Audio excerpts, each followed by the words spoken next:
Equipo, hoy quiero recordarles la esencia de lo que somos, una familia.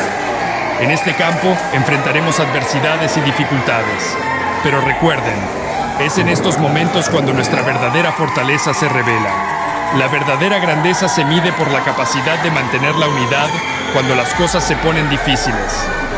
Cada uno de ustedes es una pieza vital en este equipo, y juntos somos imparables. Nunca subestimen el poder de la confianza en sus compañeros. Confíen en que el jugador a su lado dará todo de sí, igual que ustedes.